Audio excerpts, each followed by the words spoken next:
কি মজা! সামনেই বিয়েবাড়ি। আজ ছিল বাড়িতে রকমারি আয়োজন। সামনে হয়েছিল আজকে ডিনারে হয়েছিল পাওভাজি। তবে আমরা এই পাওভাজি পাও দিয়ে খাইনি। আমরা খেয়েছি রুটি দিয়ে আমাদের বাঙালি স্টাইলে। আর এখানে ছিল চিকেন তন্দুরি। এটা আমার বৌদি বানিয়েছে। খুবই ডিলিশিয়াস হয়েছিল এবং খুব কম সময়ের মধ্যেও বানিয়েছে। তার ফুল রেসিপি আমি অবশ্যই আপনাদের চাইলে আমি দিয়ে দিতে পারবো।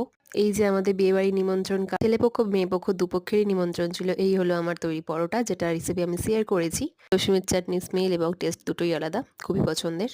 বাড়ির সকলেরই খুব ভালো লেগেছিল। মা আবার এটার অন্য একটি নাম দিয়েছে, নামটা আমরা জেনে বলবো আপনাদের পরে।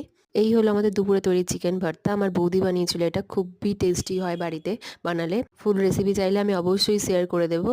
মিষ্টি ছাড়া সম্পূর্ণই হয় না। তো এই ছিল আমাদের রাত্রের মিষ্টি। আর ডিনারের সময় যে সমস্ত কথোপকথন হয় সেসব চলছিল। মা নাম দিয়েছিল এটার খাগড়া। খাগড়া হলো গুজরাটিদের খাবার, সেটা আমার বাবা প্রায়ই আনতো ছোটবেলায়। খাবার টেবিলে আমাদের প্রত্যেক দিনের মতো চলছিল আড্ডা। মা বলছিল আমাদের বিভিন্ন ছোটবেলাকার গল্প দাদাকে। এনজয় করছিলাম চিকেন তন্দুরি।